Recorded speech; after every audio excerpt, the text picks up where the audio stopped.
This will be an unboxing of the Asus UX305FA specifically. The UX305 is one of Asus's latest and greatest thin light Ultrabook class devices. This specifically isn't an Ultrabook because Ultrabook is an Intel standard and there are various certifications for that.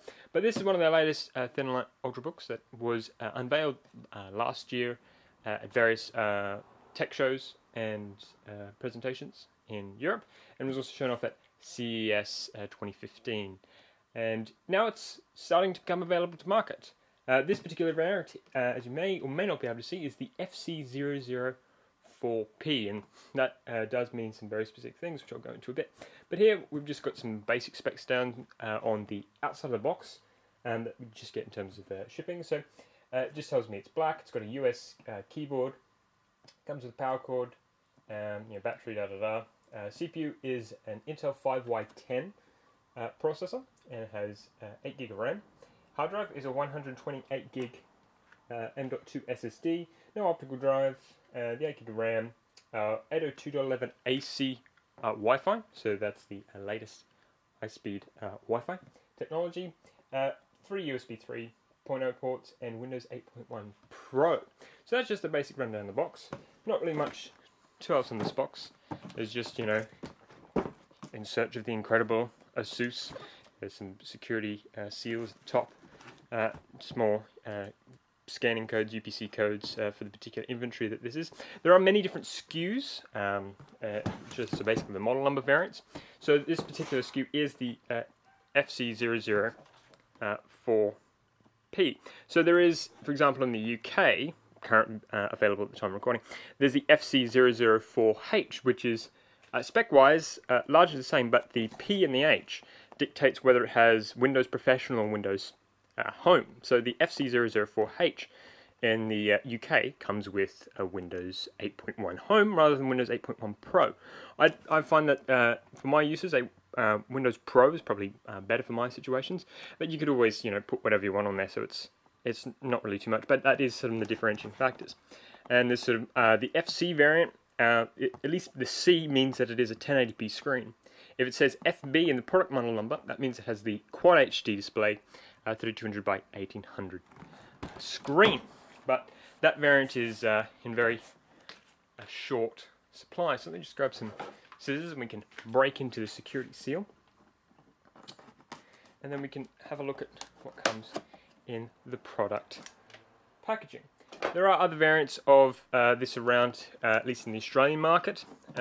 Most retailers that have been carrying this have also got listings for the UX305FA-FC, so 1080p, 029H. So the H means it comes with home, and the 29 is just an arbitrary, who knows. So inside this, shipping box, we've got a much more consumer sort of friendly box, and it did come with cardboard padding in the corner. So there's the box within the box, plenty of padding. So even if it was the box alone, the exterior box alone was shipped to you, it will almost definitely arrive in one piece. So we've got a picture of the UX305 there, as you can see. On the back we have nothing but black. On the sides it just says Asus ZenBook, and we've got shrink wrap. So let's cut into the shrink wrap. But yeah, as per the FC029H, which is the other variant, that variant has Windows 8.1 Home, and it has a Intel 5Y71. This has a 5Y10. So 5Y71 is a slightly higher clock speed CPU. It also only has 4 gig of RAM, but a 256 gig SSD. So there are many different SKUs out there. Depending on what region you're in, for example, in Germany they have the FC005H, which is the same as this, basically, but instead of a 128 gig M.2 SSD, it has a 256 gig M.2 SSD. But obviously it probably has a different keyboard input. We've got the QWERTZ, German keyboard input. So open up the lid, and we see a laptop itself, plus the wall wart for charging. So it's quite small. It's sort of, Apple, iPad or iDevice class sort of size. So it's quite small. Just a basic plug on there. No real information about what it is. So it's 100 to 240 volt input. So there's no real issues about different power for different regions. 50, 60 hertz. Output is a 19 volt, 2.37 amps. So that's it's reasonably low power device. This again because it's using the Core M series. So Core M is versus to Core i3 or Core i5. It doesn't fall under that category because it is designed to be a really ultra low voltage, ultra low power processor. And you might be thinking, that means that the performance is severely hampered and limited. Well, in comparison to a lower tier i5, it will be less powerful. But in terms of some of the previous generation, even third generation laptop Core i3s, it's actually quite comparable. And the processor in this, which is the Intel Core M 5Y10, which is default clock is 800 megahertz. Bear with me, and it turbos up to 2 gigahertz. It's also a hyper-threaded processor, so it has 2 logical cores and 4 threads, so you do get a little bit more capability there in terms of the processing power. But in terms of the performance, it is actually quite comparable to Core 2 Duo processors, even from the desktop. So like your 8400s or 8600 Core 2 Duo desktop processors from 2006, 2007 sort of period. And considering that most tasks and most web browsing tasks and basic sort of productivity tasks, which is exactly what this is aimed for, wouldn't really need more than about a Core 2 Duo. There's still a lot of machines out there in businesses that you still use Core 2 Duos. This should be pretty powerful considering the size and the form factor. So we've got the power adapter, it's fairly standard, and we've also got included accessories-wise under some card is a USB 3 to probably gigabit networking adapter, because this is a thin line ultrabook. It is 12.3 millimeters thick, so it's 1.2 centimeters thick, or thin as they might want to say. It's also 1.2 kilograms, this device, and obviously for that they need to have they need to eventually get rid of something. So usually the first thing they get rid of is the optical drive, and the next thing is usually an Ethernet port. So you do get a USB adapter in the box, which is pretty handy. It does have AC Wi-Fi, but for when you need to hook yourself up to a wired network or you need some other connections, it's always handy to have, and it's quite small, smaller than my other USB to Ethernet adapters. As for accessories, I think that's it. There's nothing much else in here. The laptop itself is a sort of plastic thing, but we'll get to that in a bit. First, we've got another accessories portion. Just put this over here in the bottom of the box. Now, inside of this here, as much with other Asus ZenBooks, is a carry pouch.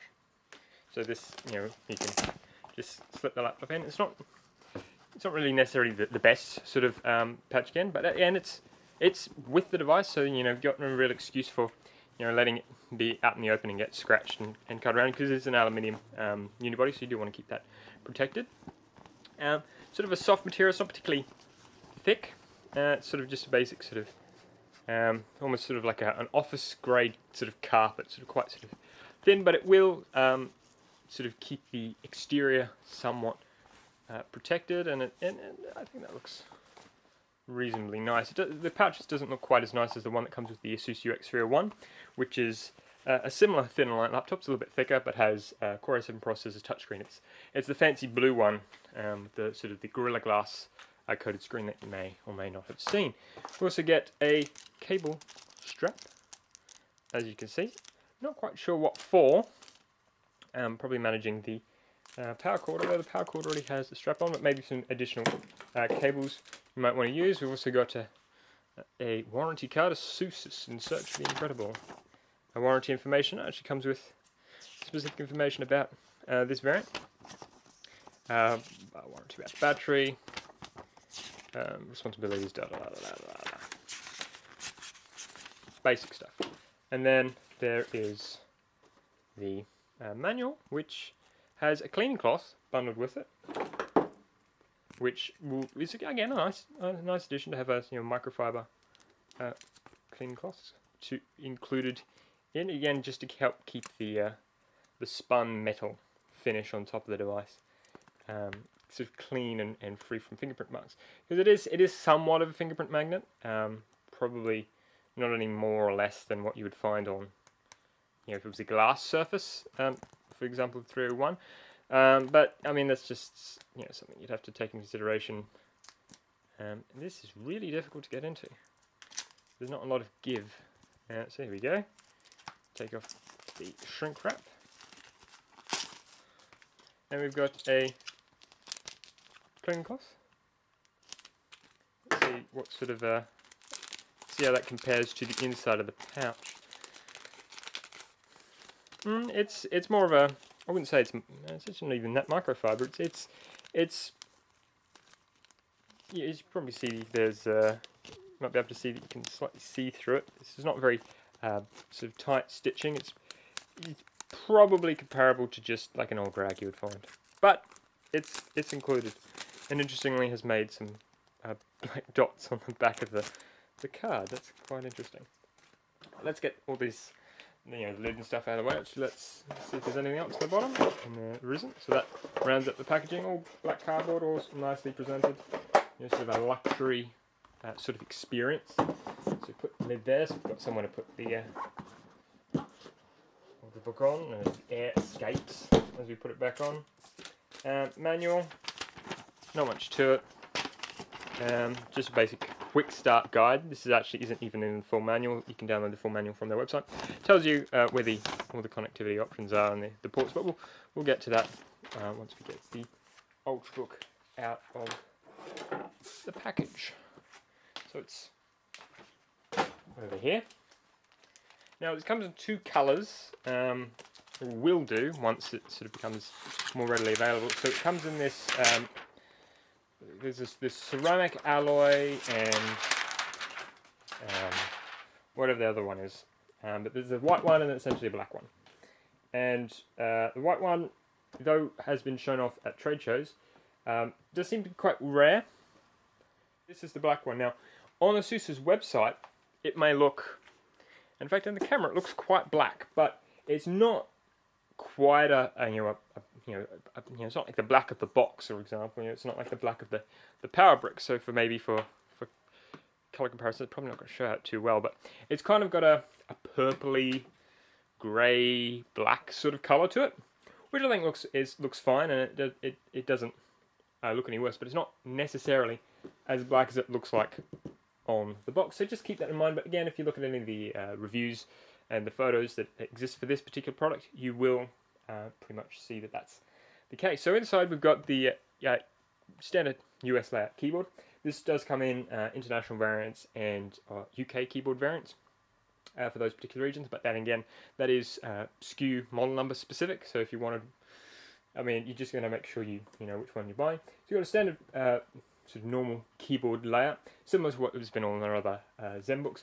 We've got some function keys at the top here. But what is interesting is also, if you look at least some of the Amazon pictures for this particular product, it will show that buttons F3 and F4 have the icons for LED backlight keyboard control. Now the UX301 has the same key alignments, and it's just something that may be carried over from previous product images because it does seem like a render rather than an actual photo. But and some of the media releases have said that this should come with a backlight, but it in fact doesn't. And so just keep that in mind. It is a backlight keyboard, but mind you, if you can touch type, and I don't really see the problem. I mean, it's a nice feature. Don't get me wrong. Backlight keyboard is an aesthetically nice thing, but largely I don't see it as an issue. And the only reason why you wouldn't be able to see the keyboard if the screen is off. So I mean, it's sort of one of those things. So that's what it looks up. Ultrabook looks up. We've got some stickers into a Core M HDMI Energy Star. Again, no Ultrabook sticker. The reason why this doesn't conform to Intel's latest standards of Ultrabook, at least this particular version, is because it doesn't have a touchscreen. And I think that's fine. When I was sort of thinking about whether it mattered to me whether it had a touchscreen or not, I thought, okay, if it came with Windows 7, would I care? No. Does it come with Windows 8.1? Yes. Would it kind of matter if you weren't using a start button modification to give you the regular classic start bar? then it might mean something. But you've put a third-party start button in, and you don't have a problem. So let's look at the I/O. Now this is something that sort of separates it from a lot of even regular use case laptops and ultrabooks, particularly in this form factor. You've got two USB 3 ports on the side. We have an SD card slot, which is a very fantastic feature to have. The card will sit out a little bit further in the slot. And then on the other side, we have another USB 3 port. It means 3 USB 3 ports, UX301, which is much higher end, much more expensive device than this. It only has 2. We got micro HDMI. It would have been really, really nice to see instead mini display port, because it's capable of higher resolutions and can be easily adapted down, and it's a bit more of a common connector rather than micro HDMI. So it does seem a bit, sort of squeezed in there. And then we have a 4-pole, headset microphone jack combo, plus activity LED and battery charge LED, plus the power in. On the back, there is no I/O to speak. The front, there's no indicators or anything. And on the bottom, you can see there's a model number and then the Windows 8.1 Pro sticker. So I think that's all for the I/O. We can see that there's speaker grills here and here. They are downwards facing speakers. They are just quoted on Asus's website, Bang & Olufsen speakers, so they're supposed to be good quality, but they're laptop speakers in a form factor this small, so they're not going to be that good. So let me just run over the specs list as per on Asus's website. Let's move the laptop in a little bit better into frame. So this particular variant has a 1080p display. It is non-touch. Supposedly there should be a touch variant somewhere at some point.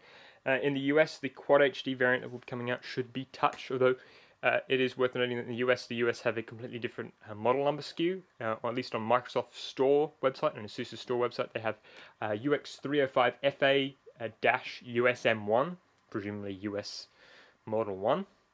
So this particular variant has 8 GB RAM, which, considering it's not upgraded because it is soldered onto the PCB, is necessary. And 4 GB is probably too low, even though it is a lower power processor. That won't change the fact that applications will be using more and more memory. It's got Intel HD graphics 5300, 128 GB, 256 GB, or in certain regions a 512 GB M.2 SSD, which you can replace. It's got an SD card reader, a 720p CMOS webcam. It's got Bluetooth 4.2 and 802.11ac, headphone jacks, the USB ports, SD card reader, AC plug, a Realtek chipset for the audio, a 45 watt-hour battery, and dimensions, its width is 324 millimeters, its depth is 226 millimeters, and its height is 12.3, obviously with the lid closed. It weighs about 1.2 kilograms with the battery included. It's got some basic security protections there, Intel anti-theft, although that's been sort of depreciated and sort of turned off. 3-year limited warranty depending on the region, and then they've got on their specifications list information for battery life of this particular product. So one of the more significant, bigger reasons why I chose to go with the Full HD 1080p variant, even the 1080p touch versus a Quad HD touch or non-touch IPS display, there's a couple of reasons. Because the Quad HD 3200 by 1800 display, which is the same sort of display same resolution display that's in the Razer Blade laptop and some other similarly class notebooks, and the same resolution display that is on their Dell XPS 2015 edition, although I don't believe the exact same panel. There's a couple of reasons. The Quad HD variant panel on this variant is known, the yellows are known to be mustardy coloured rather than bright yellow coloured. Additionally, Windows scaling at that sort of a resolution is terrible, because the start button would be like that big, and a line of text would be sort of so small within an application. You have to tell Windows to scale it up, but because it doesn't work properly with a lot of legacy applications, everything is sort of blown out in proportion, doesn't work very well. Another very significant reason is the battery life implication. Because it has more pixels, more processing power is required to drive that. More light is required to shine, because the pixel density is much smaller, you need more light to get the same brightness. So according to Asus's specifications on their website, the Quad HD variant at 40% brightness using a 5x10 variant with 4GB of RAM and a 128GB SSD. In office productivity mode with Wi-Fi connected, at 40% brightness, it lasts about 7.1 hours. Full HD variant, the 1080p variant, the same brightness setting, will last 9.5 hours. So that's a 2-hour difference in battery life because you're having the higher resolution display, which isn't necessarily going to give you a very good experience in the first place. And I think, considering that they advertise this up for 10 hours, they advertise the full HD variant for up to 10 hours. Don't expect the Quad HD variant to perform up to 10 hours, at least in that office productivity mode with Wi-Fi connected. So that's most of it. There is the power button here, so hopefully it has charge. Might have to hold it down. I don't know, maybe they don't ship it with charge. The keyboard is quite a short travel distance, which is to be expected considering, and it doesn't seem like they ship it with charge. That is one of the first times I've come across an laptop that doesn't ship it with any charging battery. So we can take the charger, which I believe this isn't like an Apple charger where this is removable. It doesn't seem to be. That doesn't seem to want to come off. So if you did go overseas, you would need you need a travel charger adapter to be able to plug it in. The cable's quite long, which should give you reasonable length. Although for any particular long runs, you may need an extension cable. So let's just plug this in over here and plug it into this part over here and then turn it on. So there, a light just came up on the side of the laptop to tell you that it is charging. Really odd for it not to ship the charge. That doesn't really make the out-of-box experience necessarily that smooth. Okay, here we go, we're booting up Asus Search of the Incredible. And this will be the basic setup process. So again, with the particular variants that this comes in, the 29H has a 5x71, so that is a 1.2 GHz CPU normally, and I think that turbos up to 2.9 GHz or thereabouts. There'll be an annotation if I'm wrong. And if they've got the similar sort of specs, the 5y71 variant, slightly higher clock speed graphics, and some various other things. The processor line is limited to 16GB of RAM. So the highest that you could see a processor like this ship with is a 16GB RAM variant. So that's country is wrong. So you have to go through the whole Windows 8.1 setup process. This may take some time. Touchpad, as I've read in some reviews, it says it's quite clicky. It's about as clicky as the touchpad on my last laptop, so it's not particularly bad, but it's not necessarily ideal. So if we find the right time zone as well, and again, it's really odd for it to not ship with any charge. I mean, it's usable, but again, it's to be expected. But if you really want to use a device like this, very efficiently, you would want to. Yes, I've read the terms and conditions. You would want to use an additional mouse. Let's go for that color scheme. That looks like nice.